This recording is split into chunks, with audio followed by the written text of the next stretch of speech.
சொந்தங்களே, அன்னைஸ் கிச்சனிலிருந்து உங்கள் அம்மா சசிரேகா சுந்தர்.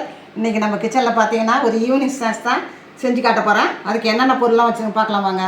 ரொம்ப சிம்பிளான டிஷ் தான் இது. பார்த்தீங்கன்னாக்கா குழந்தைங்களுக்கு ரொம்ப விரும்பி சாப்பிடுவாங்க. இது பார்த்திங்கன்னா 100 கிராம் அளவுக்கு வந்து புழுங்கலரிசி எடுத்து ஊற வச்சுருக்கேன். 50 கிராம் கடலைப்பருப்பு, 50 கிராம் பாசிப்பருப்பு, 50 கிராம் துவரம்பருப்பு, 50 கிராம் வெள்ளை முழு உளுந்து. இதெல்லாம் பார்த்திங்கன்னா ஒரு 2 மணி நேரம் நான் ஊற வச்சுருக்கேன். ஊற வச்சு தண்ணி வடிகட்டி எடுத்து வச்சுருக்கேன். அதில் வந்து நம்ம மிக்சியில் போட்டு நல்லா அரைச்சி எடுத்துகிட்டு வந்துடணும். அரைக்கும் போதே பார்த்திங்கன்னா இந்த 6 காஞ்ச மிளகா, ஒரு அரை டீஸ்பூன் வந்து சோம்பு, இதை போட்டு அதில் அரைச்சிக்க வேண்டியது தான். அதுக்கப்புறம் தேவையான அளவு உப்பு சேர்த்துக்கலாம்.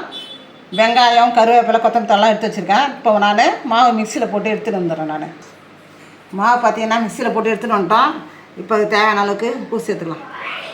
இது பார்த்திங்கன்னா அந்த காலத்துலேருந்து செய்கிற பலகாரம். இது ஈவினிங் ஸ்நாக்ஸ். இது பார்த்தீங்கன்னாக்கா குழந்தைங்களாம் ஸ்கூல் விட்டு வந்தால் செஞ்சு கொடுக்குறது. எங்கள் அம்மா பார்த்தீங்கன்னா எங்களுக்கு நாங்கள் சின்ன பிள்ளை இருக்கும்போது துவரம் பருப்பையும் புழுங்கலரிசியும் வச்சு ஊற வச்சு தான் இது செஞ்சு காட்டுவாங்க. இது துவரம் பருப்பில் செய்கிறதால பருப்பு பகடம் தான் சொல்லுவாங்க எங்கள் அம்மா. இப்போ பார்த்தீங்கன்னா இது குணுக்குன்னு சொல்கிறாங்க. நாங்கள் அந்த பேர் சொன்னதில்லை. ஆனால் வந்து இது நாங்கள் வந்து பருப்பு பகடம் தான் சொல்லுவோம். இதில் பார்த்தீங்கன்னா நான் தான் வந்து உளுந்து, கடலைப்பருப்பு, பாசிப்பருப்பு எல்லா பருப்பும் ஆட் பண்ணி வச்சுருக்கேன். ஏன்னாக்கா எல்லாமே சேர்ந்தால் நம்ம ப்ரோட்டீன் சத்து ரொம்ப அதிகமாக இருக்கும் உடம்புக்கு. பார்த்திங்கன்னா சின்ன குழந்தைங்களுக்குலாம் ப்ரோட்டீன் ரொம்ப தேவைப்படுறதால எல்லா பருப்பும் சேர்த்துருக்கேன். எல்லா பருப்பும் சேர்க்கும் போது நம்ம உடம்பே ரொம்ப ஆரோக்கியமாக இருக்கும். இது கூட பார்த்திங்கனாக்கா நம்ம கட் பண்ணி வச்சுருக்கேன். இந்த மீடியம் சைஸ் வெங்காயம் ஒரு 3 கட் பண்ணி வச்சுருக்கேன். இந்த கருவேப்பிலை, கொத்தமல்லி தழைலாம் கட் பண்ணி வச்சுருக்கேன். எல்லாத்தையும் இதில் ஆட் பண்ணிக்கலாம்.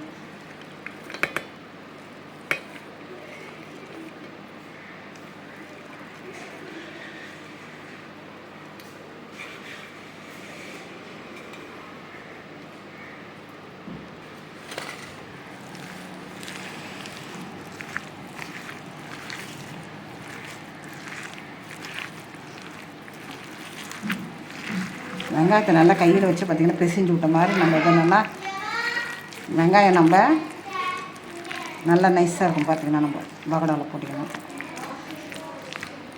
இது கூட வேணாக்கா காய்ச்சின எண்ணெய் கூட ஒரு டேபிள் ஸ்பூன் அளவுக்கு இதில் கலந்துக்கலாம். இப்போ வானலில் பார்த்தீங்கன்னா எண்ணெய் ஊற்றி வச்சுருக்கேன். ஒரு டேபிள் ஸ்பூன் எண்ணெய் நான் சூடு கட்டின எண்ணெய் இதில் ஆட் பண்ணிக்கிறேன்.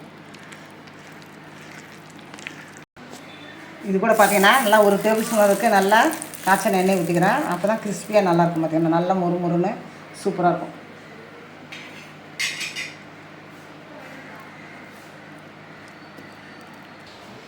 அடுப்பை தச்சாச்சு. நம்ம அது மேலே வானல் வச்சுட்டோம். வானலில் வந்து தேவையான அளவுக்கு எண்ணெயை ஊற்றியாச்சு. எண்ணெய் நல்லா காஞ்சிடுத்து. இப்போ பார்த்திங்கன்னா இந்த பகடாவை சின்ன சின்னதாக போட்டு எடுத்துக்கலாம். நம்ம மீடியம் ஃப்ளேமில் வச்சிடணும். ரொம்ப அதிகமாக வச்சுக்கோன்னா மேலே பார்த்திங்கன்னா வெந்து செவந்துடும், உள்ளே வேவாது இருக்கும். அதனால் நம்ம சின்ன சின்னதாக இதோ போட்டு எடுத்துக்கலாம். மீடியம் ஃப்ளேமில் தான் வைக்கணும்.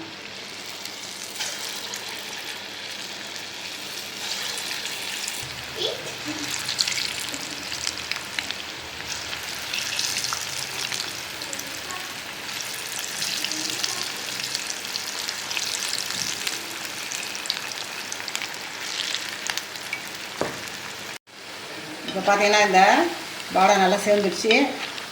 வேறு தட்டில் நம்ம மாற்ற வேண்டியிருக்கோம். மேலே கிறிஸ்பியாக உள்ளே சாஃப்டாகவும் இருக்கும். பார்த்திங்கன்னா இது வீட்டில் இருக்க எல்லாருமே பார்த்திங்கன்னா இதை விரும்பி சாப்பிடுவாங்க. ரொம்பவும் டேஸ்ட்டாக இருக்கும். ஈவினிங் ஸ்நாக்ஸாக குழந்தைங்களுக்கு செஞ்சு கொடுக்கலாம் நம்ம இதை.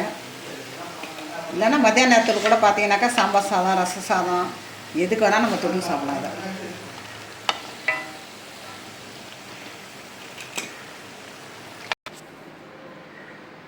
நம்ம அன்னைஸ் கிச்சனில் பார்த்தீங்கன்னா இன்றைக்கி எல்லா விதமான பருப்பையும் வச்சு நம்ம ஒரு ஸ்நாக்ஸ் செஞ்சு காட்டிட்டேன். இதுக்கு பார்த்தீங்கன்னா நாங்கள் எங்கள் வீட்டில் பார்த்தா பகடம் தான் சொல்லுவோம். நாங்கள் இது எல்லோரும் பார்த்தீங்கன்னா குணுக்குன்னு சொல்கிறாங்க. என்ன பேரும் சரியாக தெரியல எனக்கு. ஆனால் அந்த பகடா வந்து சூப்பராக இருக்கும். பார்த்தீங்கன்னா குழந்தைங்கலேருந்து பெரியவங்க வரைக்கும் எல்லாமே விரும்பி சாப்பிடுவாங்க. இதை நீங்கள் செஞ்சு பார்த்துட்டு எனக்கு கமெண்ட்ஸில் சொல்லுங்கள். லைக் பண்ணுங்கள், ஷேர் பண்ணுங்கள், கமெண்ட் பண்ணுங்கள். மறக்காமல் என்னுடைய அன்னைஸ் கிச்சனுக்கு சப்ஸ்கிரைப் பண்ணுங்கள். தேங்க்யூ.